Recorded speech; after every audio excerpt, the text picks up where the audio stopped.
Cuando mi nuera me arrojó una copa de vino a la cara, no solo vi traición, sino el fin de la ilusión de armonía familiar. Ella consideraba la casa como su trofeo, pero yo, traicionado por mi hijo y su esposa, la vendí en cuestión de semanas. Tomé todo y nunca regresé. Antes de continuar, por favor suscríbete al canal y escribe en los comentarios qué hora es donde te encuentras ahora. Me arreglé la corbata en el reflejo de la ventanilla del coche antes de caminar hacia la puerta principal, comprobando que el nudo estuviera bien centrado. La carpeta de cuero con documentos pesaba bajo mi brazo, y la caja de terciopelo de la joya presionaba mi pecho a través del bolsillo de mi chaqueta. Todo tenía que ser perfecto para este momento. Había ensayado mi discurso durante el trayecto desde mi casa, imaginando la cara de Daniel cuando le anunciara lo que había decidido. Esta casa, esta hermosa villa de estilo español en un barrio próspero, se convertiría oficialmente en la suya. Valeria abrió la puerta antes de que pudiera tocar el timbre. Arturo, justo a tiempo. Su sonrisa se tensó sobre sus dientes, sin llegar a sus ojos. Llevaba un vestido que no reconocí, azul oscuro, de aspecto caro, con joyas que captaban la luz de la entrada. Adelante. Preparé sus platos favoritos. ¿De verdad? No recordaba haberle dicho cuáles eran. La mesa del comedor brillaba bajo el candelabro, puesta con una vajilla que nunca había visto antes. Muebles nuevos abarrotaban el espacio. Un aparador de caoba. Sillas tapizadas con remaches de latón. Yo había sido dueño de esta casa durante 32 años. La heredé de mis padres, quienes la obtuvieron de mis abuelos en 1960, y apenas la reconocía. Varias botellas de vino estaban abiertas en el aparador, con las etiquetas a la vista. Importado. Caro. Popa. Daniel salió de la cocina, secándose las manos con un trapo. Parecía más delgado que el mes pasado, con los hombros encorvados. Gracias por venir. Por supuesto que vine. Dejé la carpeta de documentos en la mesa auxiliar, guardando la caja de la joya en mi bolsillo por ahora. Esto es importante. Nos sentamos. Valeria sirvió vino en copas de cristal que yo nunca había comprado, llenando la suya casi hasta el borde. Las manos de Daniel jugueteaban con su servilleta, doblando y redoblando la esquina. Apareció el primer plato. Había contratado a alguien para cocinar, me di cuenta, al ver el emplatado profesional. Más gastos. Esperé hasta que terminó de servir. El momento se sentía ceremonial, significativo. Recuperé la carpeta de documentos y la coloqué con cuidado sobre la mesa, entre nosotros, alisando el cuero con la palma de mi mano. Daniel, Valeria, quería que esta noche fuera especial. Abrí la carpeta, revelando la escritura de la propiedad en la parte superior, la firma de mi abuelo aún visible en tinta azul desvaída en la parte inferior. Esta casa ha estado en la familia durante 3 generaciones. Mi abuelo la compró en 1960, cuando este barrio aún se estaba desarrollando. Pagó $12,000 por ella. Valeria se inclinó hacia adelante, con los ojos fijos en los papeles. Se la pasó a mis padres, que vivieron aquí durante 40 años. Me la pasaron a mí. Y ahora, hice una pausa, queriendo que las palabras tuvieran el peso adecuado. Ahora estoy listo para pasártela a ti, Daniel. La próxima semana he concertado una cita con el notario para hacer oficial la transferencia. La casa será tuya. Por fin. La voz de Valeria restalló sobre la mesa como un látigo. ¿Sabe cuánto tiempo hemos estado esperando? 3 años, Arturo. 3 años de nuestras vidas en el limbo. Parpadeé, confundido. ¿Esperando? Valeria, no entiendo. Les estoy dando la casa para que vivan en ella, para que formen su familia. ¿Vivir en ella? Se rió, con un tono agudo y estridente. No queremos vivir aquí. Queremos lo que es nuestro. Tengo compradores en fila. $2.1 millones. Por fin podríamos empezar nuestra vida de verdad. Mudarnos a un vecindario mejor. Pero usted sigue dándonos largas con su basura sentimental sobre las tradiciones familiares. La habitación se inclinó ligeramente. ¿Compradores? Ya. ¿Quiere venderla? Por supuesto que queremos venderla. Ese es todo el punto. Ahora estaba de pie, su silla chirriando al arrastrarse hacia atrás. ¿Qué pensaba? ¿Que íbamos a desperdiciar nuestros mejores años en esta casa anticuada, en su vecindario anticuado, jugando a la familia feliz?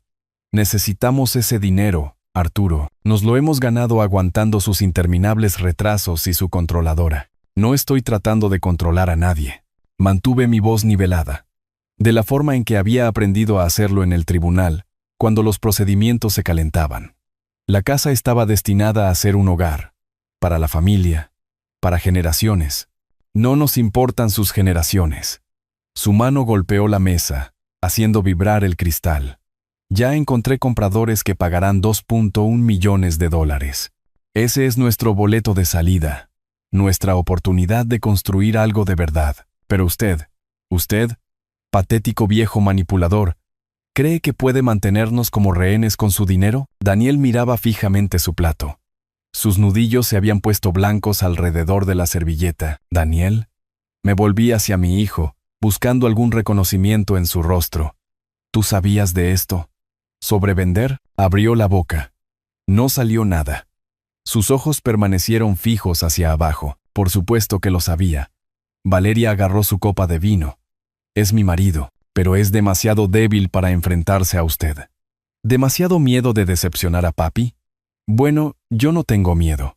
Esta es nuestra casa. Nos la hemos ganado. El vino golpeó mi cara, frío y agudo. El líquido rojo salpicando mi visión. Empapó mi camisa blanca. Goteó desde mi barbilla hasta los papeles que había extendido con tanto cuidado sobre la mesa. Los documentos se oscurecieron en los bordes, floreciendo con manchas rojas. Patético viejo, siseó Valeria. ¿Cree que puede controlarnos con su dinero? Esta es nuestra casa. Nos la hemos ganado. Me levanté lentamente. El vino goteaba de mi cuello, formando un charco en mi camisa. Mis manos se movieron deliberadamente. Dejé mi servilleta.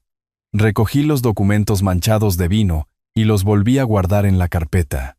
La caja de terciopelo de la joya permaneció en mi bolsillo, sin entregar. Daniel no se había movido. No había hablado. No me había mirado ni una sola vez. Caminé hacia la puerta. Detrás de mí, la voz de Valeria se elevó de nuevo. ¿Ves? Te dije que tu padre nunca nos respetó. Te dije que nunca nos dejaría en paz. La puerta principal se cerró detrás de mí con un suave clic. Caminé hacia mi coche. Cada paso medido. Mi mano tembló cuando alcancé la manija de la puerta, la primera fisura en mi control. Y la agarré con más fuerza hasta que el temblor cesó. Dentro del coche, ajusté el espejo retrovisor. El cuello de la camisa manchado de vino se reflejaba en él, oscuro y condenatorio. Me senté en esa entrada durante varios minutos antes de arrancar el motor. El trayecto a mi apartamento en la ciudad solía llevar 15 minutos. Esa noche, me pasé la salida, atrapado en algún espacio en blanco entre pensar y no pensar. Un claxon sonó detrás de mí cuando corregí demasiado despacio. Me dolían los nudillos de agarrar el volante. En cada semáforo en rojo, miraba la mancha de vino que se extendía por mi pecho, oscura y pegajosa. El edificio de mi condominio se alzaba contra el cielo nocturno, modesto en comparación con la villa española. Me había mudado aquí hace 3 años después de jubilarme, queriendo algo sencillo, manejable, 2 dormitorios, un balcón con vistas al océano, muebles de alquiler que nunca me había molestado en reemplazar. La llave se atascó en la cerradura como siempre, y tuve que moverla 2 veces antes de que la puerta se abriera. No encendí las luces de inmediato. Simplemente me quedé en la entrada, escuchando el silencio. Después de un momento, caminé hacia el baño y encendí el interruptor. El espejo me mostró claramente. Un hombre de 64 años con el pelo canoso, vino salpicado por toda su camisa blanca, como evidencia en la escena de un crimen. Toqué la mancha. Sentí donde se había secado y endurecido contra la tela. Tracé el borde con un dedo. Mi reflejo me devolvió la mirada. ¿Cuándo me había vuelto tan viejo? No pude dormir. El vino se había secado por completo ahora. La camisa era incómoda y apretada. Debería habérmela cambiado. Debería haberla metido en la lavadora. Pero no lo hice. En lugar de eso, caminé hacia el balcón y me senté en la silla de mimbre que había comprado en una tienda de descuento. Abajo, el océano se movía en la oscuridad. Olas que podía oír pero no ver. La mancha de vino se sentía como una marca. Seguía tocándola, confirmando que era real. Hace 3 años, Daniel había venido a mi fiesta de jubilación en el juzgado. 30 años en el estrado. Y me habían dado una placa y un discurso sobre justicia y equidad. Daniel me había llevado a un lado cerca del final, lejos de los demás. Papá, sé que esto es pedir mucho, pero Valeria y yo hemos tenido algunas turbulencias financieras. Mal momento para una inversión. ¿Podríamos quedarnos en la casa del barrio próspero temporalmente? Solo hasta que nos recuperemos. 6 meses, quizás 1 año. Había dicho que sí antes de que terminara de preguntar. Por supuesto, hijo. Para eso está la familia. No te preocupes por el alquiler. Solo enfóquense en estabilizarse. Yo seguiré encargándome de los impuestos de la propiedad y el seguro. Me había abrazado. Me había dado las gracias. Había dicho que los estaba salvando. 6 meses se convirtieron en 1 año. Y luego en 2 años. Nunca pregunté cuándo se irían porque no quería que lo hicieran. Me gustaba saber que estaban en la casa que construyó mi abuelo, manteniendo vivo el legado familiar. El segundo año, Daniel llamó un martes. Papá, Valeria tiene esta increíble oportunidad de negocio. Solo necesitamos $25,000 para empezar. Va a ser enorme. Ya tiene clientes en fila. Escribí el cheque esa misma tarde. Conduje hasta la villa para entregárselo personalmente. Parecía nervioso, arrastrando los pies en la entrada. Valeria se había quedado en la habitación del fondo. Gritó un gracias que apenas oí. Eso fue hace 2 años. El negocio nunca se materializó. El dinero nunca se volvió a mencionar. Cuando pregunté por él una vez casualmente, Daniel había cambiado el tema al clima. Levanté la mano y toqué la mancha de vino de nuevo. Seguía allí. Para la gran cena familiar pasada, pregunté si debía llevar algo. La voz de Valeria al teléfono había sido práctica, casi amable. Arturo, no necesita venir para la cena este año. Vamos a invitar a algunos amigos nuestros. Gente más joven, ya sabe. Probablemente se aburriría. Quizás en Navidad. No celebramos la Navidad. El cielo comenzó a palidecer. La oscuridad cambiando a gris. Entré y recuperé los documentos manchados de vino de donde los había dejado en la mesa de la entrada. Los extendí sobre mi pequeña mesa de comedor. Escritura de la propiedad. Formularios de transferencia. Registros del seguro. Había estado pagando $18,000 al año en impuestos de la propiedad. $4,500 en seguros, servicios públicos, mantenimiento. 3 años de eso. Más el préstamo de $25,000, $115,000 aproximadamente, y ellos ya habían encontrado compradores. $2.1 millones, había dicho ella. Ya los habían encontrado. Mientras vivían gratis en mi casa, gastando mi dinero en vino importado y ropa de diseño y muebles que yo nunca había aprobado. Nunca estuvieron agradecidos. Estaban esperando a que yo fuera lo suficientemente generoso como para soltarlo por completo. Esperando a que transfiriera la propiedad para poder cobrar. 3 años de mi vida. Y yo no era más que un obstáculo para su transacción inmobiliaria. Daniel no había dicho ni una sola palabra. Ni cuando ella arrojó el vino. Ni cuando me llamó manipulador. Ni cuando me fui. Se había quedado sentado allí, mirando su plato, eligiéndola a ella por encima de mí, sin siquiera tener el valor de admitir lo que estaba eligiendo. Amaneció por completo. Me levanté y volví al espejo del baño. La mancha de vino en mi cuello parecía casi negra a la luz de la mañana. Estudié mi rostro de nuevo, las líneas alrededor de mis ojos, las canas en mi cabello. Había pasado 3 décadas en el estrado, sopesando pruebas, aplicando la ley, impartiendo justicia. Sabía la diferencia entre la misericordia y ser un tonto. Había extendido misericordia. Ellos vieron debilidad. Toqué la mancha de vino por última vez. Luego, lentamente, desabroché la camisa. La doblé con cuidado, con precisión, de la misma manera que había doblado mi toga de juez al final de cada día. La coloqué en el cajón inferior de mi cómoda. Evidencia que no debía ser descartada. Luego abrí mi portátil y me senté en la mesa del comedor. Los documentos de la propiedad manchados de vino se extendían ante mí como expedientes de un caso. Era hora de aplicar la ley. La pantalla del portátil brillaba en la oscuridad previa al amanecer. Abrí una hoja de cálculo en blanco y la titulé Evidencia, XLS. Un hábito de mis días judiciales cuando cada caso necesitaba documentación, categorización, pruebas.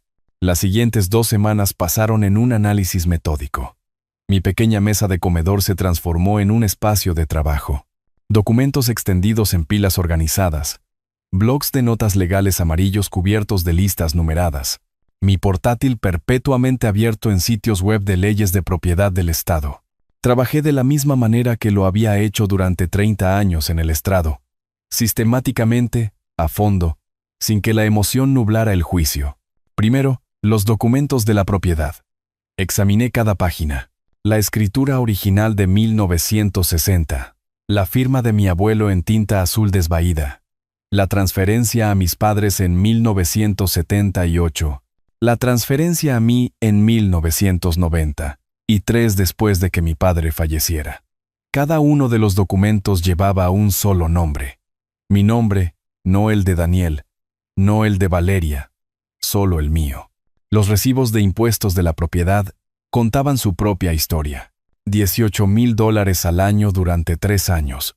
$54,000 en total. Todo pagado desde mi cuenta de jubilación. Encontré las pólizas de seguro. Mi nombre. Mis pagos. $4,500 anuales. Otros $15,000 durante 3 años. Facturas de servicios públicos.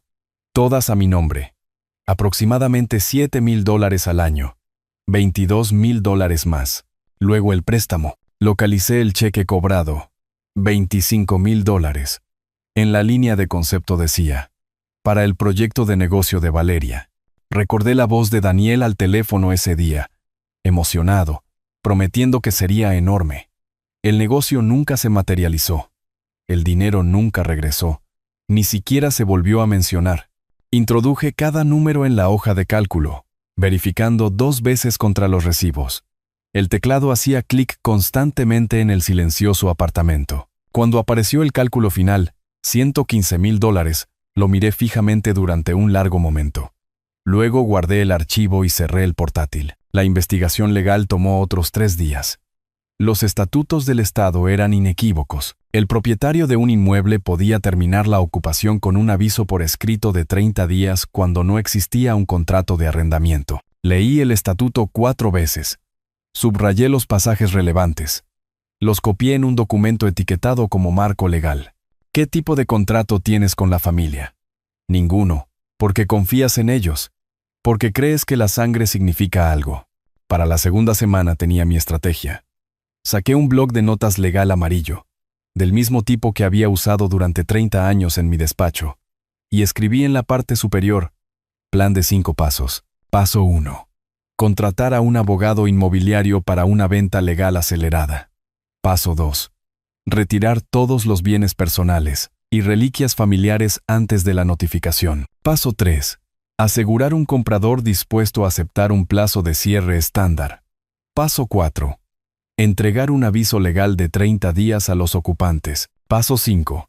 Completar la transacción y cortar todo contacto permanentemente. Fotografié la página con mi teléfono. Luego rodeé con un círculo el paso 1. Debajo escribí: Marcos Webb, con un signo de interrogación. Marcos había manejado casos inmobiliarios en mi tribunal años atrás. Agudo, eficiente, sin tolerancia a las complicaciones emocionales. La decisión más difícil llegó el día 12. Abrí el cajón de mi escritorio y saqué mi testamento actual. Una sola página, lenguaje directo. Daniel, único beneficiario. Fondo de jubilación, $340,000. Cartera de inversiones, $280,000. Total, $620,000. Cogí mi teléfono y busqué el contacto de Diana Morrison. Mi dedo se detuvo sobre su nombre. Abogada de sucesiones, colega durante 2 décadas, alguien que conocía mi historia. Presioné el botón. Diana, soy Arturo. Necesito revocar mi testamento actual y redactar uno nuevo. Eliminación completa del beneficiario principal. Su pausa se alargó. Arturo, eso es. ¿Estás seguro? Daniel es tu único hijo. Quizás deberías esperar hasta... Estoy seguro. ¿Puedes hacerme un hueco esta semana? El viernes por la tarde. Allí estaré. Después de colgar, me quedé inmóvil durante varios minutos. Esto no era ira. La ira se desvanece. Esto era la corrección de un error. El mismo proceso que había aplicado innumerables veces desde el estrado al revisar casos basados en premisas falsas. La tarde del 14º día, llamé al número de Daniel. Sonó 4 veces, saltó el buzón de voz. Colgué y volví a marcar. Buzón de voz. Tercera llamada. Cuarta llamada. Cada rechazo anotado mentalmente como evidencia acumulada. Al 5º intento contestó: «Papá, mira, he querido llamarte. Yo solo. Necesito recoger algunos documentos de la casa. Estaré allí el miércoles a las 10 de la mañana. Por favor, estate en casa». ¿Documentos? ¿Qué documentos? Papá, lo siento por lo de Valeria. Estaba alterada. No quería. Miércoles, 10 de la mañana. Terminé la llamada y dejé el teléfono con deliberado cuidado. De la misma manera que cerraba los expedientes de los casos después de dictar la sentencia final, mi mano no tembló esta vez. El temblor de hacía 2 semanas había desaparecido por completo, reemplazado por algo más frío y duradero. Miré mi reflejo en la pantalla oscurecida del portátil. Durante 30 años, había mantenido la compostura en el tribunal mientras dictaba sentencias que cambiaban vidas. Había dominado la habilidad de hablar con absoluta autoridad, de hacer entender a la gente solo con el tono que la discusión había terminado y la decisión se había tomado. Daniel lo escuchó. Ese cambio. 3 años de suavidad, paciencia, complacencia paternal, borrados en 8 palabras. Sabía que algo fundamental había cambiado. Perfecto. Debería saberlo. Ambos deberían. Abrí el cajón de mi escritorio y miré la camisa manchada de vino, doblada precisamente donde la había colocado 2 semanas antes. Evidencia, aún preservada, no por sentimentalismo, sino por principio.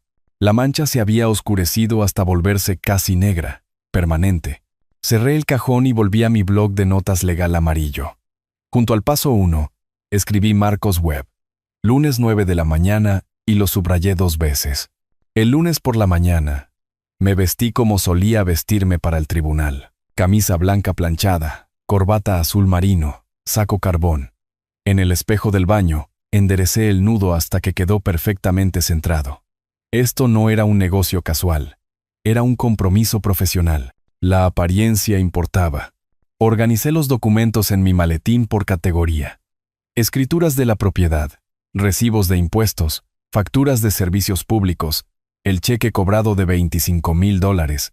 La carpeta de cuero manchada de vino de la cena fue encima. Las manchas se habían desvaído a un tono marrón, pero seguían visibles, un recordatorio de por qué estaba haciendo esto. La oficina de Marcos Webb ocupaba el 3er piso de un edificio en el centro, a 10 minutos de la Villa Española. La sala de espera tenía muebles modernos y paredes revestidas con libros de derecho inmobiliario, lomos perfectamente alineados. Profesional, organizado, exactamente lo que necesitaba. Marcos salió de su oficina a las 9 en punto. Mediados de los 40, traje caro, apretón de manos firme. Juez, qué bueno verlo de nuevo. Juez retirado, corregí. Y ahora solo Arturo. Su oficina daba a la avenida principal. Me senté frente a su escritorio y abrí mi maletín, sacando los documentos uno por uno. Escritura de la propiedad, recibos de impuestos organizados por año, pólizas de seguro, estados de cuenta de servicios públicos, el cheque cobrado, cada documento colocado deliberadamente, creando un mapa visual de la evidencia. Soy dueño de una casa en este barrio, comencé, usando el mismo tono que había usado para las declaraciones de apertura. Mi hijo y su esposa la han ocupado sin pagar alquiler durante 3 años. No existe un contrato de arrendamiento. Es familia. Hace 2 semanas dejaron clara su intención de vender la propiedad inmediatamente después de la transferencia y repartirse las ganancias. He decidido venderla yo mismo. Marcos se inclinó hacia adelante, examinando la escritura, registrada únicamente a su nombre. ¿Correcto? Heredada de mis padres. 5 propietarios, sin gravámenes, sin cargas. Revisó los recibos de impuestos. asintiendo. Usted ha mantenido todas las obligaciones financieras. Cada pago durante 3 años. Impuestos de la propiedad, seguros, servicios públicos. Ellos no han pagado nada. Deslicé la hoja de cálculo sobre su escritorio. Contribución financiera total de mi parte. $115,000. Marcos estudió los números. Luego levantó la vista. Señor Arturo, legalmente está usted en una posición absolutamente fuerte. La casa es suya. No existe contrato de arrendamiento. Asumo que por ser familia, correcto. Ningún acuerdo formal. Pidieron quedarse temporalmente hace 3 años. Acepté. Entonces, bajo la ley del Estado, son ocupantes sin contrato. Usted puede vender la propiedad a voluntad. Solo está obligado a proporcionar un aviso por escrito de 30 días antes de que deban desalojar. La confirmación asentó algo en mi pecho. No satisfacción exactamente, pero sí validación. Mi investigación había sido precisa. La ley estaba de mi lado. Quiero que esto se maneje con discreción, dije. Sin advertencia previa. Encuentre un comprador. Cierre el trato. Luego notifíquelos. Marcos golpeó su bolígrafo contra el escritorio. Entendido. Un cierre típico toma 60 días. Necesitaremos ese tiempo para la búsqueda de títulos, inspecciones, papeleo. Usted entregará el aviso 30 días antes del cierre. Eso cumple con la ley y les da un tiempo mínimo para interferir. ¿Sus honorarios? Representación completa hasta el cierre. $8,500. Aceptable. ¿Cuándo podemos empezar? Redactaré el acuerdo de listado hoy mismo. Podemos tener la propiedad en el mercado para el fin de semana. Hizo una pausa. Una pregunta. Propiedad personal en la casa.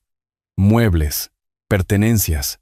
¿Alguna preocupación al respecto? Había anticipado esto. Preocupaciones significativas. La casa contiene piezas valiosas que pertenecían a mis padres. Un juego de comedor antiguo, aproximadamente $12,000. Una colección de libros raros. Otros $7,000 u $8,000. Pinturas. La colección de sellos de mi abuelo. Necesito retirarlos antes de la venta. Tiene absoluto derecho a retirar su propiedad personal, pero dada la tensión, le recomendaría hacerlo con cuidado. Quizás contratar profesionales. Ya está planeado. Me encargaré de ello esta semana. Nos dimos la mano. Salí de su oficina con un acuerdo de representación firmado y un cronograma claro. 60 días para el cierre. 30 días de aviso a los ocupantes. 90 días en total hasta que nunca más volviera a ver esa casa ni a ellos. Pasé los siguientes 2 días preparándome para la visita del miércoles. Hice listas de cada artículo valioso que podía recordar en la casa, particularmente en mi antiguo estudio. La habitación que Daniel y Valeria habían evitado porque contenía cosas viejas. El juego de comedor de caoba de mi abuela con 8 sillas. La biblioteca de derecho de mi padre. Primeras ediciones de casos históricos. Pinturas que había heredado. Ese estudio contenía $30,000 en reliquias familiares que habían ignorado durante 3 años. Llegó el miércoles por la mañana. Conduje hasta la casa llevando una cámara, una cinta métrica y mi bloc de notas legal amarillo. La entrada se veía igual, pero me sentí diferente al entrar en ella. Sin nerviosismo, sin anticipación, solo un propósito frío. Daniel abrió la puerta antes de que yo tocara. Tenía ojeras. El rostro demacrado. Papá, gracias por venir. Escucha, sobre la semana pasada Valeria solo. Se pone emocional con el dinero, pero no quería. Ahora no, Daniel. Estoy aquí por negocios. ¿Negocios? ¿Qué negocios? Papá, podemos simplemente hablar de pasé junto a él. ¿Dónde está la llave del estudio? ¿El estudio? Está sin llave, pero ¿por qué? Caminé por el pasillo sin responder. La ausencia de Valeria se registró de inmediato. Estaba en casa. Podía sentirlo, pero se quedaba en el dormitorio. Desprecio demostrativo.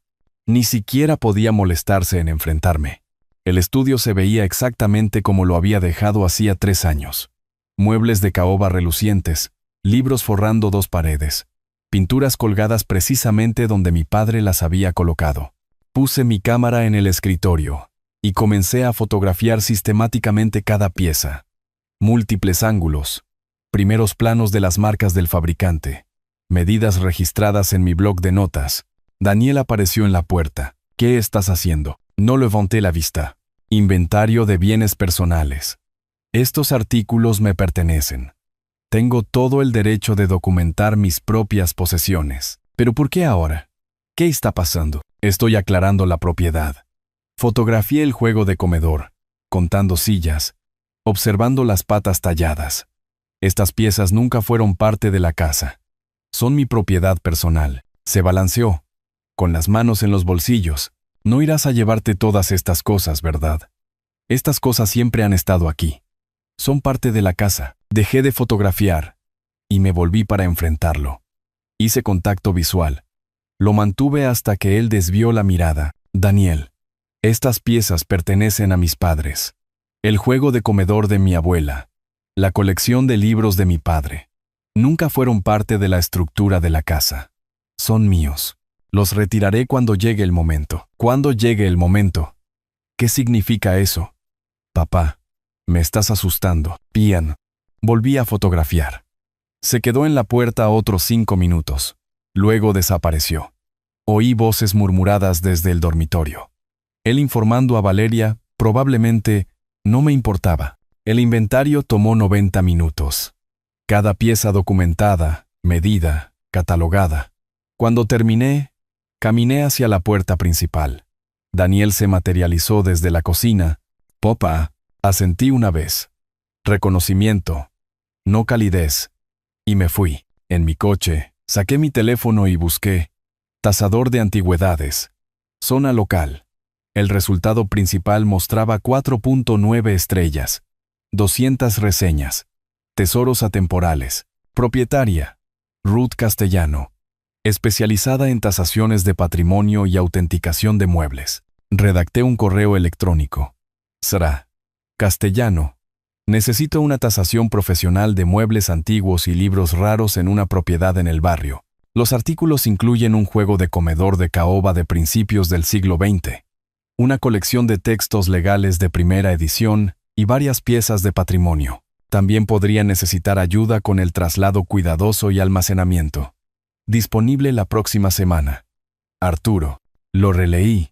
Borré mi hijo y su esposa viven allí actualmente, y no lo reemplacé es con nada. Enviado. Conduciendo a casa, mi teléfono sonó. La respuesta de Ruth. Señor Arturo, estaré encantada de ayudarle con su tasación. Puedo programar una visita la próxima semana. ¿Le vendría bien el martes por la mañana? Me detuve y escribí. Martes a las 10 de la mañana. Coordinaré con los ocupantes actuales. No mi hijo. Ocupantes. Envié el mensaje y me reincorporé al tráfico, en dirección a mi apartamento. El paso 2 avanzaba exactamente como estaba planeado.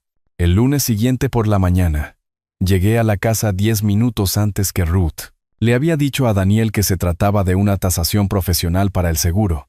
Plausible, no alarmante. Había aceptado nerviosamente por teléfono, prometiendo que él y Valeria se mantendrían al margen. La camioneta de Ruth entró en el acceso exactamente a las 10. Salió vistiendo unos sencillos pantalones de lino y una impecable blusa blanca, con el pelo plateado recogido en un elegante moño bajo. Llevaba un maletín de herramientas de cuero en una mano y una tableta en la otra.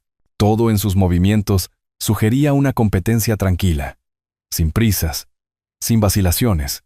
Daniel abrió la puerta antes de que llegáramos. Buenos días. Usted debe ser la tasadora. Extendió la mano. Ruth se la estrechó brevemente. Ruth Castellano. Estoy aquí para evaluar piezas patrimoniales para el señor Arturo. Profesional. Cortés. Nada más. Valeria apareció detrás de Daniel, vestida con esmero, de una manera que sugería que había pasado tiempo preparándose. Hola, soy Valeria, la esposa de Daniel. Vivimos aquí. Sonrió extendiendo la mano con exagerada calidez. Es una casa tan hermosa, ¿verdad? El apretón de manos de Ruth fue aún más breve. Ruth Castellano. Luego se volvió hacia mí. ¿Empezamos, señor Arturo? Me gustaría examinar primero el juego de caoba mientras la luz de la mañana es óptima. La sonrisa de Valeria flaqueó. Conduje a Ruth al estudio, dejando a Valeria de pie en el pasillo, descartada sin grosería, simplemente por enfoque profesional. En el estudio, Ruth dejó su maletín y sacó unos guantes de algodón blanco. Se los puso antes de tocar nada. El gesto me impresionó. Reverencia por los objetos. Respeto por la preservación. Pasó su mano enguantada por el borde de la mesa del comedor, examinando los detalles tallados. Luego se arrodilló, usando la linterna de su teléfono para comprobar si había marcas del fabricante debajo. Caoba caribeña, dijo en voz baja, sus dedos trazando la veta de la madera. Detalles tallados a mano. Acabado original. Se puede ver la técnica de ensamblaje aquí. Artesanía de los años 20. Sacó una pequeña lupa de joyero, examinando la talla más de cerca. Trabajo cubano prerevolucionario. Esto es extraordinario. Era de mi abuela, dije. Lo trajo de La Habana en 1959. Ruth me miró. Entonces no solo es valioso monetariamente, es irreemplazable. Fotografió el juego desde múltiples ángulos. Tomó notas en su tableta. Valor de mercado actual, de $15,000 a $18,000. Posiblemente más para el coleccionista adecuado, pero sospecho que no está interesado en vender. Todavía no. Se acercó a las estanterías, pasando su dedo enguantado por los lomos. Cuando llegó a la colección legal de mi padre, se detuvo, sacó con cuidado un volumen. Primera edición. Comentarios de Blackstone. 1803. Lo abrió por el punto de ruptura natural del lomo. Fotografió la portada. Condición notable. La encuadernación es original. Piel de oveja. La pieza premiada de mi padre. Tenía un gusto excelente. Esto vale $3,000 como mínimo, posiblemente $5,000 para el coleccionista adecuado. Continuó examinando libros, manejando cada uno con el mismo respeto cuidadoso. Valeria apareció en la puerta. Entonces, ¿cuánto vale todo esto? Su voz tenía un filo calculador. Solo curiosidad. Ruth no levantó la vista del libro que estaba fotografiando. Mi informe va dirigido al señor Arturo. Si él decide compartir los detalles con usted, es su decisión. Límite profesional establecido. La boca de Valeria se tensó. Desapareció de nuevo. Durante las siguientes 2 horas, Ruth trabajó metódicamente. Examinó pinturas, midió muebles, fotografió la colección de sellos de mi abuelo. Cada artículo documentado con fotografías, medidas, notas de estado. En un momento me encontré a solas con ella en el estudio. Daniel se había retirado a algún lugar. Valeria había dejado de merodear. Ruth hizo una pausa. Me miró directamente. Señor Arturo, ¿puedo preguntar algo? Su voz era suave pero curiosa. ¿Por qué está tasando sus propias posesiones en lo que parece ser su propia casa? Dudé. Algo en su franqueza, su falta de juicio, me hizo responder honestamente, porque este ya no es mi hogar. Voy a tomar lo que me pertenece, antes de irme, permanentemente. Me sostuvo la mirada durante 3 segundos. Luego asintió una vez. Entiendo. ¿Lo entiende? Sí, lo entiendo. Sin preguntas indiscretas, sin demandas de explicación, solo aceptación. Ruth volvió a su tableta. Hizo algunas notas más. Entonces, necesitará ayuda para retirar estas piezas. Son frágiles, valiosas, y basándome en la tensión que estoy sintiendo aquí, querrá que esto se haga discretamente, en silencio. ¿Estoy en lo cierto? Muy cierto. Tengo un equipo profesional. Podemos hacerlo en un día cuando la casa esté vacía. Camión climatizado, equipo adecuado, almacenamiento seguro. Me miró. Si confía en mí. Estudié su rostro, la tranquila inteligencia en sus ojos marrones, la firmeza de su postura. 3 años de manipulación me habían enseñado a reconocer la transparencia genuina. La vi aquí. ¿Cuánto? $3,000 por el traslado y el primer mes de almacenamiento climatizado. Si más tarde decide vender a través de mi galería, cobro la comisión estándar del 20%. Sin presión para vender. Sin cargos ocultos. Declaró los términos sin dudarlo. Claro. Directo. Me parece bien. Ruth asintió. Necesitaré un día de aviso para organizar al equipo. Usted me avisa cuándo. Nos mudamos a la sala de estar para terminar la evaluación. Cuando Ruth completó su trabajo, me entregó su tarjeta de visita. Diseño simple y elegante. Tesoros atemporales. Ruth Castellano. tasaciones y autenticación de patrimonio. En la puerta se detuvo. Señor Arturo, no conozco su historia completa. No necesito saberla, pero reconozco a alguien que protege lo que legítimamente le pertenece. Eso requiere valor. ¿O terquedad? Ella sonrió levemente. A veces son la misma cosa. Después de que Ruth se fuera, conduje de regreso a mi apartamento. Esa noche, llegó un correo electrónico. Abrí el archivo adjunto, un informe completo en PDF. Cada artículo fotografiado, tasado, con notas detalladas de estado y valores de mercado. Completamente profesional. Luego me desplacé a la parte inferior. Una nota escrita a mano. Escaneada. Si alguna vez necesita a alguien con quien simplemente hablar, mi puerta está abierta. Sé cómo duele la traición de los seres queridos. Yo lo sobreviví. Usted también lo hará. Ruth, me quedé mirando esa nota durante varios minutos. Alguien lo vio. Alguien lo entendió. Por primera vez en semanas, la fría determinación dentro de mí se descongeló ligeramente. No era debilidad, solo el reconocimiento de que no estaba completamente solo en esto. Cogí mi teléfono. Empecé a escribir una respuesta. Luego me detuve. Dejé el teléfono. Caminé hacia mi balcón con vistas al océano. Las olas se movían en la oscuridad de abajo. Las palabras de Ruth resonaban. Yo lo sobreviví. Usted también lo hará. Quizás lo haría. 2 semanas después, Marcos llamó.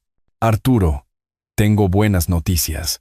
Una pareja de una ciudad del norte, cerca de los 60 años, buscan una propiedad de retiro en el estado. Les encanta la arquitectura española. Ofrecen 1.80 y 2 millones de dólares. Eso está por debajo del mercado, dije, aunque sabía que no importaba. Por 30,000, sí, pero renuncian a la inspección. Pagan en efectivo. Dispuestos a cerrar en 60 días. Un trato limpio. Lo acepto. Excelente. Venga mañana a firmar. Prepararé el aviso oficial para Daniel y Valeria. Lo recibirán el lunes. Colgué y inmediatamente llamé a Ruth. ¿Puedes mover todo este sábado? ¿Antes de que se entregue el aviso? Absolutamente. Lo organizaré. Luego marqué a Daniel. Contestó al tercer timbrazo. «Papá, necesito recoger artículos personales de la casa el sábado. Tendré un camión de mudanzas de 9 a 3. Sería más fácil si no estuvieran allí». ¿Artículos personales? ¿Qué artículos? Papá, no entiendo. Oí movimiento. Luego la voz de Valeria interrumpiendo. Había agarrado el teléfono. No puede simplemente venir aquí y llevarse nuestras cosas. Este es nuestro hogar. Valeria, son mis pertenencias de mi casa. Recibirán una lista detallada. Sábado, 9 de la mañana. Terminé la llamada antes de que pudiera responder. El sábado por la mañana llegó claro y cálido. Llegué a la casa a las 8:45. El camión de mudanzas especializado de Ruth dobló la esquina exactamente a las 9, seguido por su camioneta. 3 hombres bajaron, todos con uniformes a juego.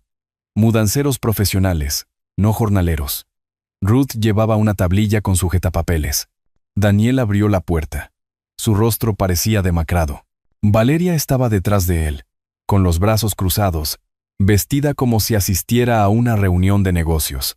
Decidieron quedarse, para monitorear, para controlar lo que pudieran. «Buenos días», dijo Ruth amablemente. «Trabajaremos lo más rápido posible para minimizar las molestias». Le entregó a Daniel un documento. «Este es el inventario que vamos a retirar. Todo lo listado fue previamente documentado y fotografiado como propiedad personal del señor Arturo». Daniel lo tomó, con las manos temblando ligeramente. Escaneó las páginas. 3 hojas. A un espacio. Fotos adjuntas. Su boca se abrió. Se cerró. El equipo de Ruth comenzó de inmediato. Se movieron con eficiencia práctica. Carretillas para muebles, mantas protectoras, maniobras cuidadosas. Un hombre envolvió individualmente cada pata de las sillas de comedor de caoba. Otro usó cajas de archivo para los libros raros, colocando papel de seda libre de ácido entre los volúmenes. Valeria lo seguía, su voz elevándose. «Esa mesa ha estado aquí durante años. Es parte de la casa. No pueden simplemente llevársela». Ruth se volvió hacia ella, con expresión neutral. Señora, estos muebles están documentados como pertenencias personales del propietario. Cada pieza fue heredada de sus padres. Usted no tiene ningún reclamo legal. Llamaré a la policía. Por favor, hágalo. La voz de Ruth permaneció tranquila. Tengo la documentación completa, el inventario firmado y la autorización adecuada. Los oficiales confirmarán que estamos operando legalmente. Valeria no llamó. Continuó siguiendo a los mudanceros, sus protestas volviéndose más estridentes a medida que el camión se llenaba. Daniel permanecía en el pasillo, inmóvil como una estatua, viendo desaparecer los muebles de su abuelo. Me miró una vez. Le devolví la mirada. Él se dio la vuelta. La operación tomó 4 horas.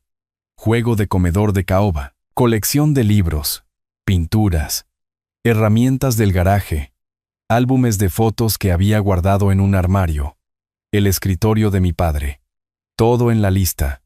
Nada más allá. Cuando se cargó la última caja, me acerqué a Daniel. Le tendí un sobrecerrado, inventario completo de todo lo retirado. Los muebles de mis padres, mis libros personales, mis herramientas, mis fotografías, nada que perteneciera al mobiliario de la casa. Lo tomó con ambas manos.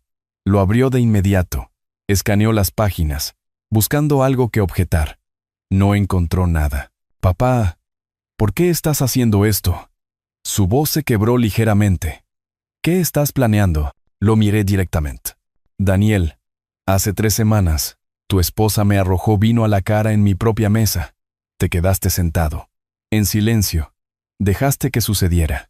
Eso me dijo todo lo que necesitaba saber sobre dónde reside tu lealtad. Estaba en shock. No sabía qué. Tuviste 3 semanas para llamar, para disculparte, para asumir la responsabilidad. No hiciste nada. Eso también es una respuesta. Me di la vuelta hacia mi coche.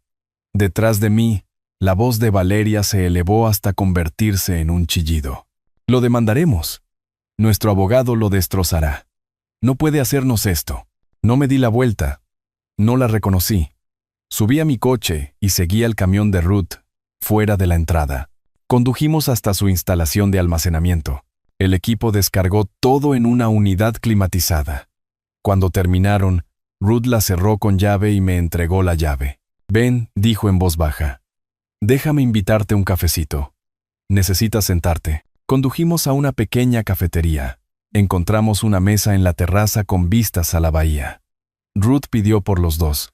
Parecía sentir que yo no podía tomar ni siquiera pequeñas decisiones en ese momento. Cuando llegó el café, extendió la mano sobre la mesa y cubrió la mía con la suya. Manejaste eso con una compostura notable. Pero vi tu cara cuando Daniel se quedó allí parado, sin defenderte. Otra vez. Miré nuestras manos unidas. Es mi único hijo. Y acabo de librar una batalla contra él. No. Su agarre se intensificó ligeramente. Luchaste por ti mismo contra personas que te estaban usando. Hay una distinción. Un hijo protege a su padre cuando alguien lo ataca. Daniel no ha sido tu hijo en mucho tiempo. Las palabras dolieron porque eran ciertas. Sentí que algo se resquebrajaba en mi pecho, no rompiéndose, sino abriéndose. No hace que duela menos. Por supuesto que no.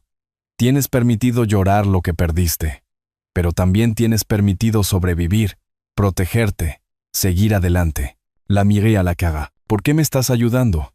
Apenas me conoces. Sé lo suficiente. Sé cómo se ve cuando alguien se niega a ser una víctima. Hizo una pausa, su pulgar moviéndose ligeramente contra mi mano. Pasé 10 años reconstruyéndome después de que mi esposo intentara destruirme en nuestro divorcio. Reconozco esa fuerza, y reconozco cuando alguien merece no estar solo en su lucha. Nos sentamos en silencio por un momento, su mano cálida y firme sobre la mía. Por primera vez desde que mi esposa murió hace 5 años. No me sentí completamente solo. Esto ya no era solo una alianza. Era conexión, algo que ninguno de los dos había esperado. El teléfono de Ruth vibró. Lo miró. Suspiró. Debo irme. Cliente a las 4. Apretó mi mano una vez más antes de soltarla. Llámame esto, Shemono. Quizás cenamos. Asentí. Me gustaría eso. Mientras caminaba hacia su coche, la vi irse. sintiendo que algo cambiaba dentro de mí. No amor, todavía no, pero la posibilidad de ello. Mi teléfono vibró. Mensaje de texto de Marcos. Aviso enviado por mensajería. Daniel lo recibirá mañana por la mañana. Avísame si hay problemas. Escribí de vuelta. No lo sabrá.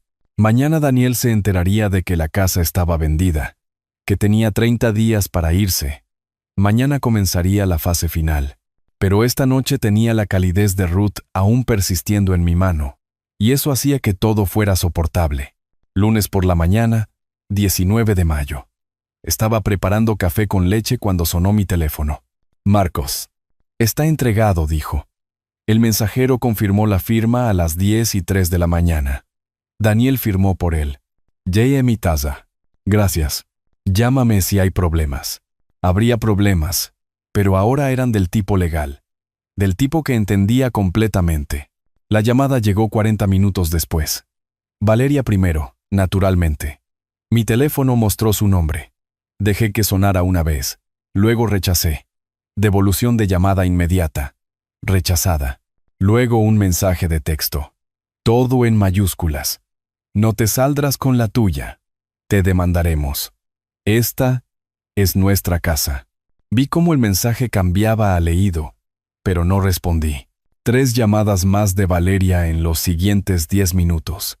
Cada una rechazada antes de que completara el primer timbrazo. Luego intentó Daniel. Dejé que sonara. 1 vez. 2 veces. 3 veces. Al 5.º timbrazo. Contesté. Daniel. Papá. Su voz se quebró por el pánico. ¿Qué has hecho? No puedes vender la casa. Vivimos aquí. Este es nuestro hogar. Toda nuestra vida está aquí. Mantuve mi voz nivelada, casi agradable. Daniel. Esta es mi casa. Siempre ha sido mi casa. Tenía todo el derecho legal de venderla en cualquier momento. Has recibido el aviso adecuado de 30 días. Eso es más que suficiente según la ley del Estado. Pero, ¿a dónde iremos? Respiraba con dificultad. Las palabras salían a trompicones. No tenemos a dónde ir. Ningún plan. ¿Cómo puedes hacernos esto? Esa debería haber sido tu pregunta hace 3 años cuando decidiste vivir en mi casa sin pagar alquiler. O hace 1 año cuando pediste prestados $25,000 y nunca mencionaste el reembolso. O hace 3 semanas cuando tu esposa me arrojó. Vino a la cara en mi propia cena porque no estaba transfiriendo la escritura lo suficientemente rápido. Silencio. Luego un forcejeo. El teléfono cambiando de manos. Usted es un viejo patético y cruel. La voz de Valeria cruda de rabia. Desperdiciamos años de nuestras vidas en esta casa. Años. Cuidándola. Viviendo a su sombra. Usted nos debe algo. Nos debe esta casa. Sonreí. Aunque ella no podía verme. ¿Cuidándola? Valeria. Yo pagué cada factura. Impuestos de la propiedad. $18,000 al año. Seguro. $4,500 al año. Servicios públicos, aproximadamente $7,000 al año. Durante 3 años, eso suma más de $115,000. Tú pagaste exactamente 0. Así que no te debo nada. Tienes 30 días. Te sugiero que los uses productivamente. Terminé la llamada. Abrí mis contactos, encontré el nombre de Daniel. Presioné bloquear a este llamante. Luego hice lo mismo con Valeria. 2 toques. Años de manipulación terminados. Coloqué el teléfono boca abajo en el mostrador de mi cocina y volví a mi café. Los días siguientes trajeron exactamente lo que esperaba. Marcos me mantuvo informado. Valeria y Daniel habían consultado a 2 abogados, quienes les dijeron la misma verdad. No había motivos para una demanda, ni influencia, ni opciones. Arturo era el dueño de la propiedad. Dio el aviso adecuado. Siguió todos los estatutos. Limpio. Pero Valeria se negó a aceptar la realidad. Encontró a Damián Kessler, un abogado cuyo sitio web prometía defensa agresiva y soluciones legales creativas. Traducción. Alguien dispuesto a presentar demandas frívolas por dinero. Kessler cobró $5,000 por adelantado. Ellos lo pagaron, sumando a su creciente crisis financiera. Marcos me llamó el jueves por la noche. Presentaron una medida cautelar de emergencia, alegando contrato verbal. Dependencia perjudicial. Es débil, pero hay una audiencia programada para el 9 de junio. ¿Retrasará el cierre? Potencialmente. Si la jueza concede una suspensión temporal pendiente de la audiencia completa. Nuestros compradores están nerviosos. Nos encargaremos, dije. Sé cómo prepararme para el tribunal. Esa misma semana, vi a Ruth casi a diario. Café el martes en una cafetería con vistas al puerto deportivo. El miércoles, almuerzo en un pequeño bistró. El jueves, caminamos por el jardín botánico, hablando de todo excepto de la venta de la casa. Sus años reconstruyéndose después del divorcio, mi carrera judicial, libros que habíamos leído, lugares que queríamos ver. El viernes por la noche, después de que ella cerrara su tienda, nos encontramos en un restaurante frente al mar. Nos sentamos en la terraza mientras el sol comenzaba su descenso hacia la bahía, pintando el agua en tonos ámbar y rosa. Ruth extendió la mano sobre la mesa, cubrió la mía con la suya. El gesto fue deliberado, gentil. Giré mi palma hacia arriba, recibiendo su contacto. Arturo, no sé qué viene ahora para ti, dijo en voz baja. ¿La venta? ¿Qué pasa después? ¿A dónde te lleva la vida? Pero quiero que sepas algo. No estás solo. Ya no. Se me hizo un nudo en la garganta. Ruth, lo digo en serio. Lo que sea que necesites. Alguien con quien hablar. Alguien con quien simplemente sentarte. Alguien que entienda lo que se siente la traición. Estoy aquí. Estaré aquí. Apreté su mano, incapaz de hablar por un momento. Cuando encontré mi voz, salió áspera. Lo sé. Y significa más de lo que puedo expresar. Nos sentamos en silencio mientras el sol tocaba el horizonte, su mano cálida y firme en la mía. Por primera vez desde que mi esposa murió hace 5 años, me sentí conectado con otra persona. No solo alianza, no solo gratitud. Algo más profundo. Algo que se sentía como la posibilidad de un futuro que había dejado de imaginar. El teléfono de Ruth vibró. Lo miró de mala gana. Debo irme. Cita temprana mañana. Pero ninguno de los dos se movió de inmediato. Finalmente, nos pusimos de pie. Hubo un momento, breve, cargado, donde podría haber ocurrido un beso. Pero no sucedió. Demasiado pronto. Todavía no. Pero la posibilidad flotaba entre nosotros como una promesa. Conduje a casa sintiendo algo que no había sentido en meses. No la fría determinación que me había sostenido durante la planificación y ejecución. Algo más cálido. Paz. Tal vez. O esperanza. Mi teléfono sonó mientras entraba en el garaje de mi edificio. Marcos. Tenemos una situación, dijo. Han presentado esa medida cautelar. Audiencia programada para el 9 de junio. Necesitamos preparar nuestra respuesta. Aparqué. Me senté en la oscuridad por un momento. Estaré listo. La batalla no había terminado. Pero mirando el último mensaje de texto de Ruth, gracias por esta noche. ¿Duerme bien? Me di cuenta de que tenía algo por lo que valía la pena luchar más allá de la justicia. Tenía una razón para ganar. Y luego seguir adelante. Pasé la siguiente semana preparándome como si estuviera de vuelta en el estrado. Excepto que esta vez estaba construyendo el caso en lugar de juzgarlo. Cada extracto bancario que mostraba los pagos de la casa, cada intercambio de correo electrónico con Daniel. Busqué cualquier mención de transferencia o promesa de propiedad.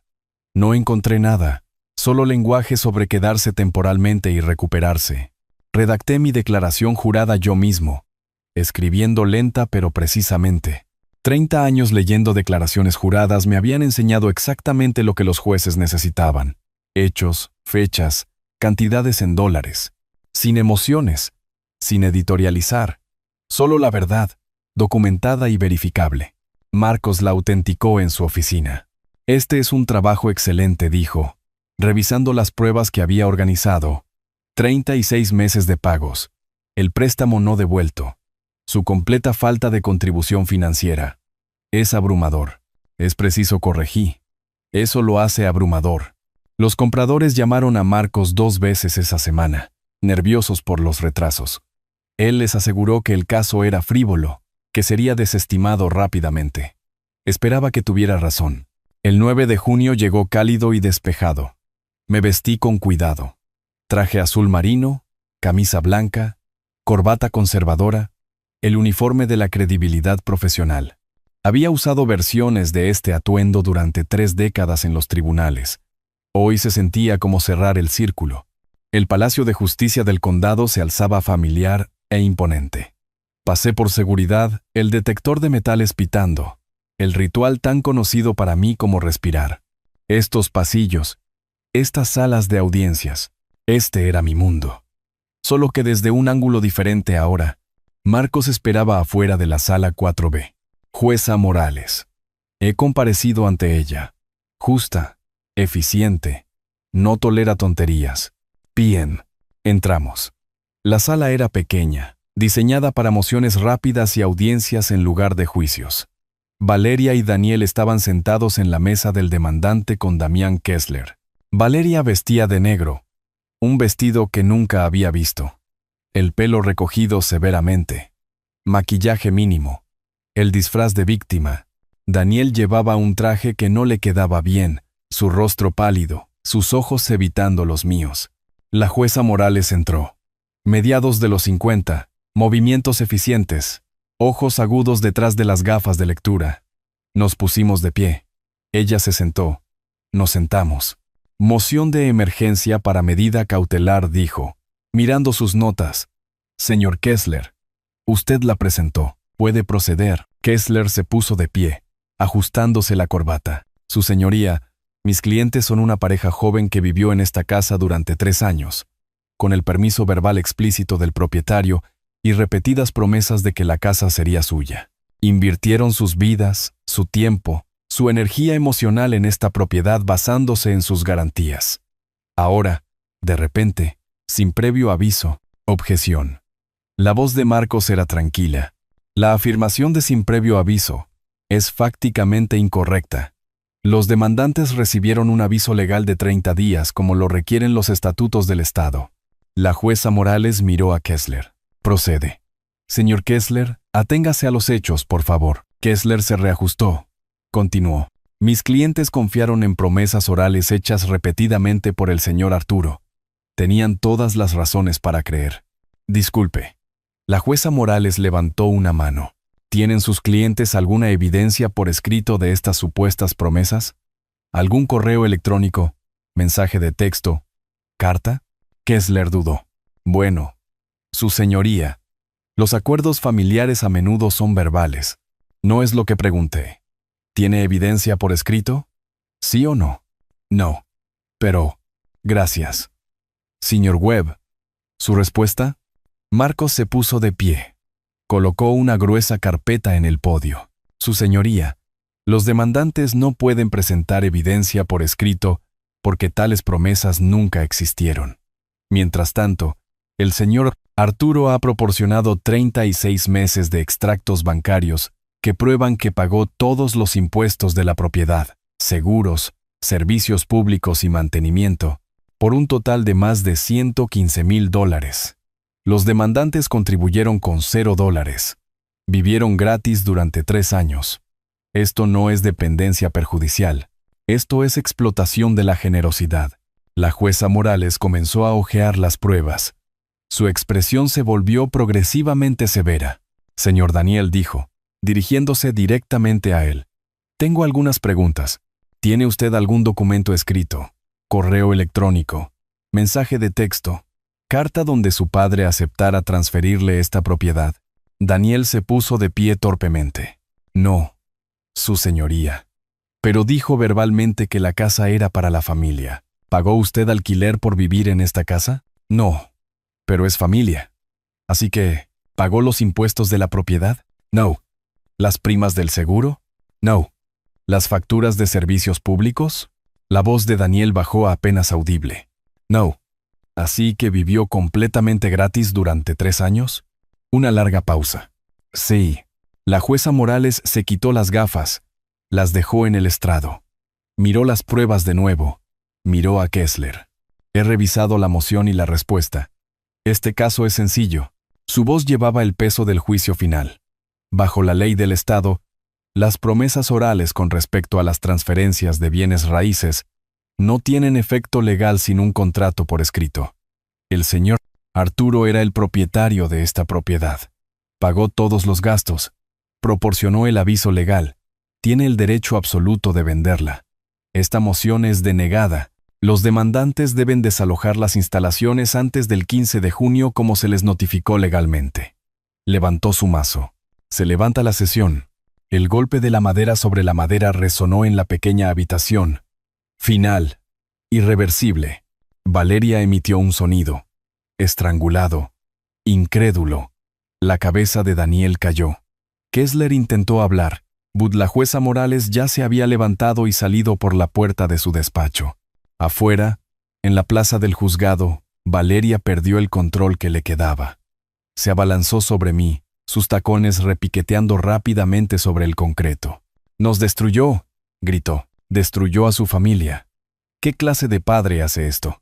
Me quedé quieto. Dejé que viniera. Dejé que su rabia pasara de largo. Cuando terminó, hablé en voz baja. «No, Valeria. Tú destruiste a la familia cuando me arrojaste vino a la cara en mi propia casa. Yo simplemente corregí el error que cometí hace 3 años cuando te confié mi propiedad. Le dimos 3 años de nuestras vidas.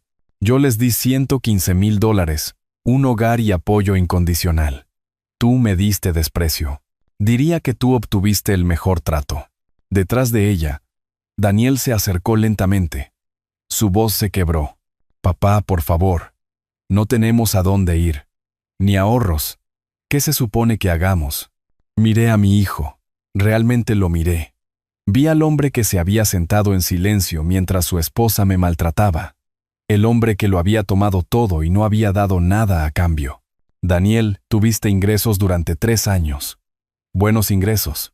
Si no hubieras gastado cada dólar viviendo en una casa valorada en $2 millones sin pagar alquiler, disfrutando de un prestigio que no podías permitirte, tendrías ahorros. Tomaste decisiones. Ahora vives con ellas». Me di la vuelta hacia el área de estacionamiento. «Adiós, Daniel». «No, hijo. Solo su nombre». La relación ya se había ido. Ahora la palabra también. Caminé hacia mi coche. Detrás de mí, Daniel gritó algo que no entendí. No me di la vuelta.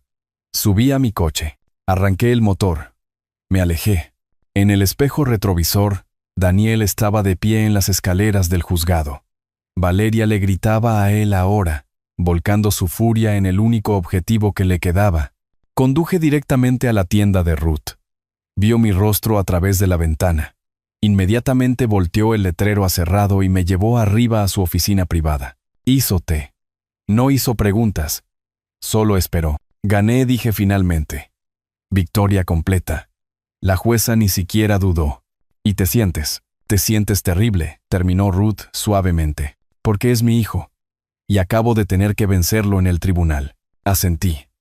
No podía hablar. Ella se acercó a mí. Me rodeó los hombros con sus brazos. Dejé que mi cabeza descansara contra ella. Dejé que el peso se mostrara. «Escúchame», dijo. Su voz firme contra mi oído. «Ganaste un caso contra personas que te estaban explotando. Un verdadero hijo protege a su padre. Lo defiende. Daniel eligió la codicia de Valeria por encima de tu dignidad cada vez. Dejó de ser tu hijo cuando se sentó en silencio mientras ella te maltrataba. Sigue siendo mi único hijo. Lo sé». Sus brazos se apretaron. «Y tienes permitido llorar eso. Pero también tienes permitido sobrevivir. Protegerte. Seguir adelante». Nos quedamos así durante mucho tiempo, su fuerza sosteniéndome. Afuera, la luz de la tarde cambiaba hacia el anochecer. Finalmente me soltó. Me secó una lágrima de la mejilla que no sabía que había caído. «Ven», dijo. «Te prepararé la cena. Comida de verdad. Nos sentaremos, comeremos y hablaremos de cualquier cosa excepto de tu hijo y esa casa». Asentí. Logré una pequeña sonrisa. Mientras caminábamos hacia su coche, mi teléfono vibró. Mensaje de texto de Marcos. «Compradores confirmados. El cierre procede según lo programado.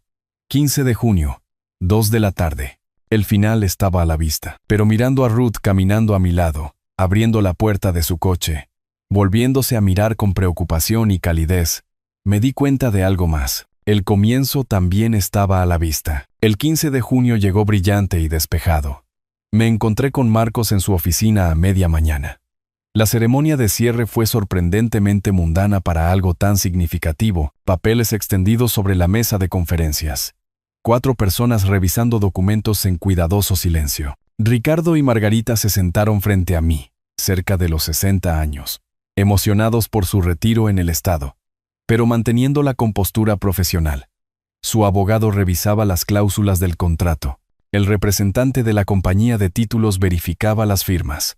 Marcos nos guió a través de cada página metódicamente. Iniciale aquí. Firme aquí. Fecha aquí. Mi firma apareció en página tras página. El movimiento se volvió automático, casi meditativo. Cada trazo de la pluma era un punto final de una oración. Una puerta cerrándose, un capítulo terminando. La confirmación de la transferencia bancaria apareció en la pantalla del portátil de Marcos. La giró hacia mí. 1.74 millones de dólares depositados en la cuenta. Asentí. Ricardo extendió la mano sobre la mesa. Gracias, señor Arturo. La cuidaremos excelentemente. Le estreché la mano. Estoy seguro de que lo harán. Marcos colocó las llaves en un pequeño sobre. Las deslizó sobre la superficie de caoba. Margarita las recogió. Sonrió. Algo en su expresión, pura alegría, anticipación sin complicaciones, me recordó por qué las casas deberían ser hogares. No armas. Esa tarde, los ayudantes del sheriff del condado tocaron la puerta de la villa. Yo no estaba allí, pero Marcos llamó para decírmelo. Daniel había respondido. El oficial Martínez, según el contacto de Marcos en la oficina del sheriff, había leído el aviso oficial de desalojo en el tono plano de alguien que entregaba a cientos de estos. Tienen 24 horas para desalojar estas instalaciones. Valeria había gritado. Los oficiales habían esperado impasibles hasta que ella terminó. Luego se fueron. Procedimiento estándar. A la mañana siguiente, pasé por delante de la casa, solo una vez, desde la distancia, y vi el camión de mudanzas en la entrada. Los observé cargar cajas. No me detuve. No me anuncié. Solo observé desde 2 manzanas de distancia. Luego conduje a casa. Se mudaron a un barrio más modesto. Un apartamento de alquiler, pequeño. $1,800 al mes en lugar de gratis. Marcos escuchó a través de conexiones del juzgado que su situación financiera se había deteriorado gravemente. Tarjetas de crédito al máximo por los honorarios de los abogados. Sin ahorros. El prestigioso estilo de vida que habían disfrutado a mis expensas se había evaporado de la noche a la mañana. Durante los días siguientes, Daniel intentó llamar. Mi teléfono mostraba número ya no está en servicio. Lo había cambiado el día después del cierre. Nuevo número. Ruptura limpia. Intentó por correo electrónico. También había cerrado esa dirección. Separación completa. Una semana después del cierre, me senté en la oficina de Diana Porter. Habíamos trabajado juntos 15 años. Ella había manejado el patrimonio de mi esposa, varios asuntos legales, mi testamento anterior. Conocía mi historia. Arturo dijo, revisando mi solicitud, tengo que preguntar, ¿estás absolutamente seguro de esto? Daniel es tu único hijo. A veces las rupturas familiares sanan con el tiempo. Diana. Mantuve mi voz nivelada. Mi hijo se sentó en silencio mientras su esposa me arrojaba vino a la cara en mi propia cena. Pidió prestados $25,000 con promesas de reembolso que nunca se materializaron. Vivió en mi casa durante 3 años sin contribuir un solo dólar. Cuando lo necesité para que fuera un hijo, estuvo ausente. ¿Por qué recompensaría eso? Ella suspiró, asintió. Entiendo. ¿A quién quieres designar como beneficiarios? 2 destinatarios. El Fondo de Apoyo a Veteranos Judiciales del Estado. $340,000 de mi fondo de jubilación. Y Ruth Castellano. $280,000 de mi cuenta de inversión. Diana levantó la vista, sorprendida. ¿Ruth Castellano de Tesoros Atemporales? La he visto en eventos de caridad. Sonreí levemente. Sí. Cuando todos los demás me veían como un recurso o un obstáculo, ella me vio como una persona. Eso importa. Importa mucho. La expresión de Diana se suavizó. Creo que es una elección hermosa. El Nuevo Testamento tardó una semana en redactarse. Lo revisé cuidadosamente. Aprobé cada cláusula. Lo firmé en la sala de conferencias de Diana con 2 asistentes legales como testigos. La notaria presionó su sello en el papel. La impresión física lo hizo real, irreversible. Daniel estaba legalmente desheredado. El testamento anterior formalmente revocado. Mientras tanto, Ruth y yo pasábamos cada vez más tiempo juntos. Ya no solo café, cenas en restaurantes tranquilos, paseos de fin de semana por la playa, visitas a galerías donde discutíamos pinturas durante horas, descubriendo que compartíamos gustos similares, preferencia por el paisaje sobre el retrato, el color sobre el monocromo, la honestidad sobre la pretensión. Me contó más sobre su divorcio de hacía 10 años, la traición financiera de su esposo, la brutal batalla legal, los años reconstruyendo su negocio y su confianza. Yo compartí más sobre mi difunta esposa, la erosión gradual de mi relación con Daniel que había comenzado años antes de Valeria, mi arrepentimiento por no haberlo visto antes. A fines de junio, Ruth organizó que conociera a su hijo, David. Almuerzo en un bistró. Tenía 40 años, ingeniero de software, inteligente y cálido, protector con su madre pero no hostil. En un momento, mientras Ruth estaba en el baño, David se inclinó hacia adelante. Voy a ser directo. Mi madre pasó por algo terrible con mi padre. Le tomó una década reconstruirse. Ha estado sola porque es cautelosa. Si está con ella, trátela bien. Es mi intención. Ella no merece menos. Estudió mi rostro por un momento. Luego asintió. Bien. Porque habla de usted constantemente. No la he visto tan viva en años. Mediados de julio trajo una noche que se sintió suspendida fuera del tiempo. Ruth y yo nos sentamos en la terraza de mi apartamento. Copas de vino entre nosotros, viendo el sol pintar el océano en tonos ámbar y rosa. Un silencio cómodo se extendió entre nosotros, del tipo que solo llega cuando las palabras no son necesarias.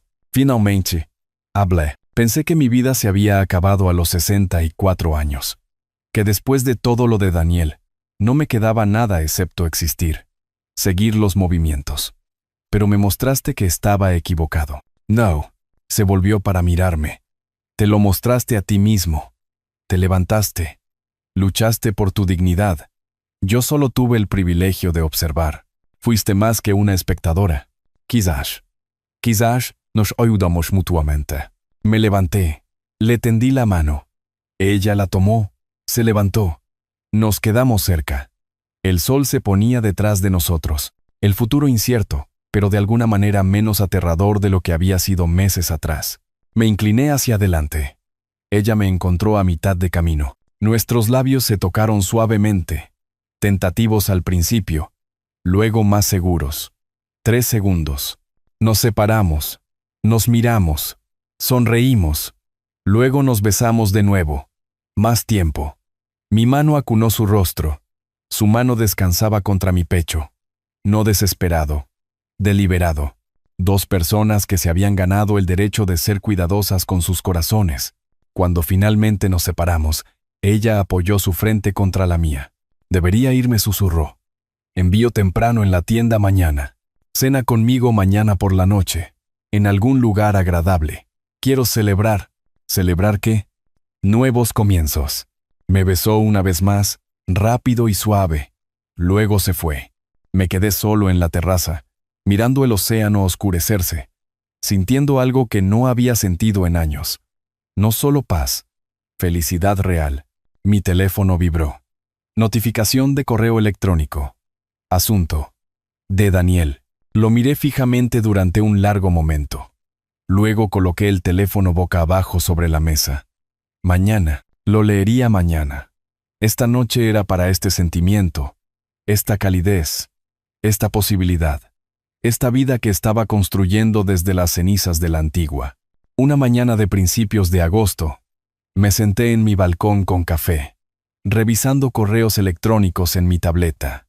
La línea de asunto me detuvo. De Daniel. Por favor, lee. J.M. Taza. Lo abrí. El correo era largo. Más largo que cualquier comunicación que Daniel me hubiera enviado en años. Leí de pie, luego me senté lentamente. Leí de nuevo. Luego una tercera vez. Papá, no sé si leerás esto. Entiendo si lo borras, pero necesito escribirlo de todos modos. Estos últimos 3 meses han sido los más difíciles de mi vida. No solo financieramente, aunque eso ha sido brutal, sino emocionalmente. Valeria y yo apenas nos hablamos. Ella me culpa de todo. Quizás tenga razón. Empecé terapia. El terapeuta me preguntó cuándo dejé de defenderme. No pude recordarlo. Quizás nunca empecé. Dejé que Valeria controlara todo. Dejé que te tratara terriblemente. Me quedé en silencio cuando arrojó ese vino. He sido un cobarde. No te pido que me perdones. No me lo merezco, pero quizás algún día, si alguna vez estás dispuesto, podríamos hablar, solo hablar. Extraño a mi padre. Daniel, caminé hasta la tienda de Ruth, llevando la tableta como evidencia. Ella levantó la vista de catalogar una colección de relojes antiguos. Vio mi rostro. Inmediatamente dejó de trabajar. Le entregué la tableta sin hablar. Leyó con atención, luego levantó la vista. ¿Qué siente? Pensé durant un largo momento. Alivio.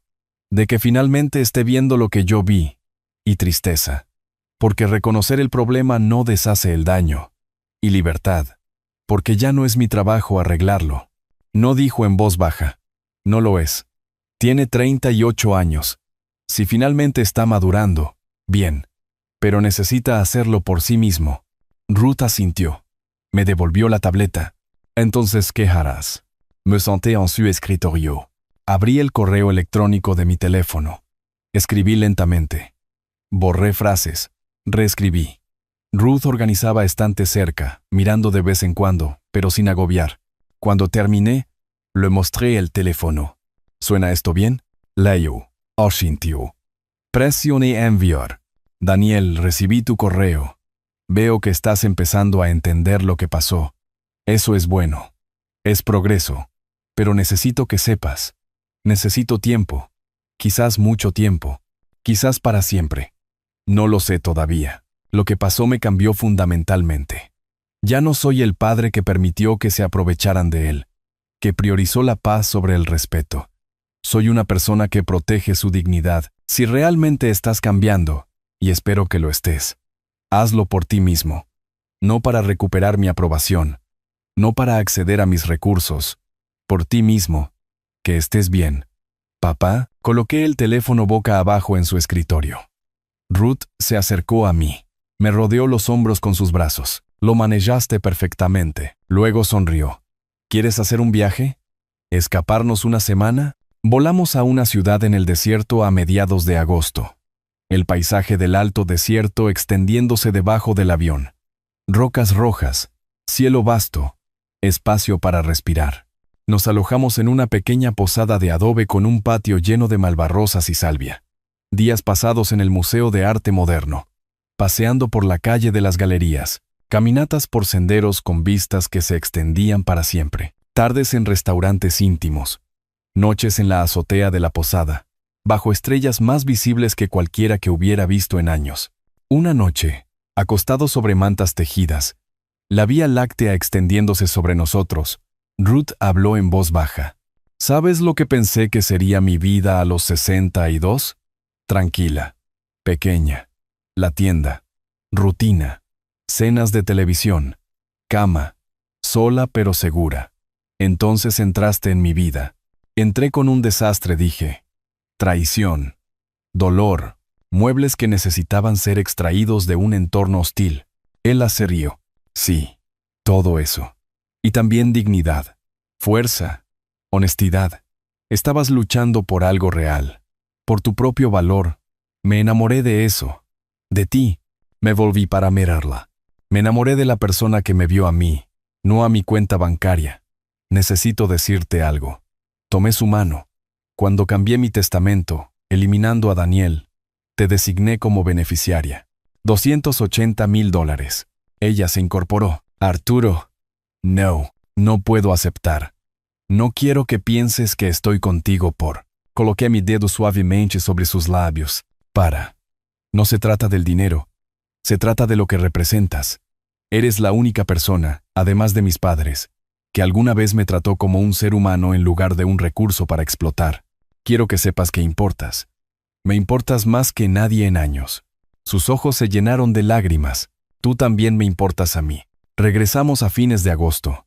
La vida se asentó en nuevos ritmos. Vendí las antigüedades restantes a través de la tienda de Ruth, ganando $45,000. Invertí las ganancias de la casa, $1.74 millones, en una cartera de jubilación diversificada con un asesor financiero que Marcos recomendó. Comencé a ser voluntario en la Sociedad de Ayuda Legal, ofreciendo consultas gratuitas a clientes mayores. Una tarde, una anciana se sentó frente a mí, con expresión preocupada surcando su rostro. Mi nieto sigue llamando, dijo. Dice que debería poner mi casa a su nombre por motivos de impuestos, pero algo no me parece bien. Confíe en ese sentimiento, le dije. Esa es una táctica de manipulación común. Su casa es su seguridad. Nunca la transfiera a menos que lo entienda completamente y realmente quiera hacerlo. Pero es familia. La familia debería protegerla, no presionarla.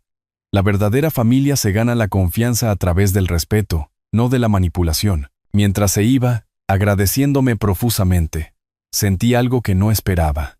Propósito. Mi dolor transformado en protección para otros. Ruth expandió tesoros atemporales. Contrató a un asistente. Aumentó el inventario. Mantuvimos residencias separadas. Ambos valorábamos nuestra independencia, pero pasábamos 5 o 6 noches a la semana juntos.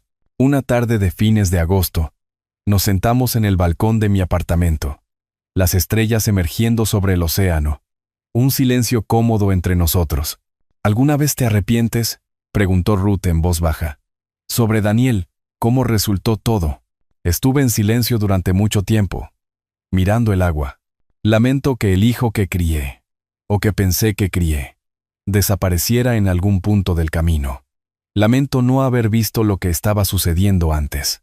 Pero no me arrepiento de haberme protegido. Fui un buen padre, demasiado bueno. Dejé que se aprovecharan. Corregí eso. Y por primera vez en años, duermo toda la noche. Eso no es arrepentimiento, dijo ella. Eso es sabiduría. Quizás sean la misma cosa. Pensé en las extrañas matemáticas de la vida. Había perdido un hijo, pero me había encontrado a mí mismo. Perdí una casa, pero encontré un hogar. No entre paredes, sino en la mujer sentada a mi lado. Viví 64 años, pensando que sabía lo que significaba la familia. Resultó que la familia no es sangre. La familia es quien te respeta cuando es inconveniente, quien está contigo cuando es difícil, quien te ve a ti, no a tus recursos. Valeria estaba en algún lugar en un barrio modesto, en un apartamento de alquiler, probablemente todavía considerándose una víctima. Daniel también estaba allí, finalmente madurando, posiblemente demasiado tarde para nuestra relación, pero con suerte no demasiado tarde para él mismo. Y yo estaba aquí, en este balcón, sosteniendo la mano de una mujer que me trataba con dignidad. Había ganado, no porque hubiera destruido la vida de alguien, porque había reconstruido la mía. Sonreí. Ruth me devolvió la sonrisa. No lo dijimos en voz alta, pero ambos lo sabíamos. Este era un verdadero final feliz, no un cuento de hadas, real, donde el héroe se eligió a sí mismo, protegió su dignidad, estableció límites, encontró el amor no a través del rescate o el drama, sino a través del respeto mutuo entre dos personas que habían sobrevivido a la traición y aprendido lo que realmente importaba. El océano se movía en la oscuridad de abajo, las estrellas giraban sobre nosotros, la mano de Ruth cálida en la mía. Justicia lograda, vida reconstruida, paz ganada. Había pasado 30 años en el estrado dictando veredictos. Ahora había dictado uno para mí mismo. Merezco algo mejor. Y lo había hecho realidad. El resto era solo vivir. Y eso, finalmente, era suficiente. Si te gustó esta historia, por favor, dale me gusta a este video. Suscríbete al canal y comparte tus impresiones sobre esta historia en los comentarios. Para escuchar la siguiente historia, haz clic en el recuadro de la izquierda. Gracias por vernos.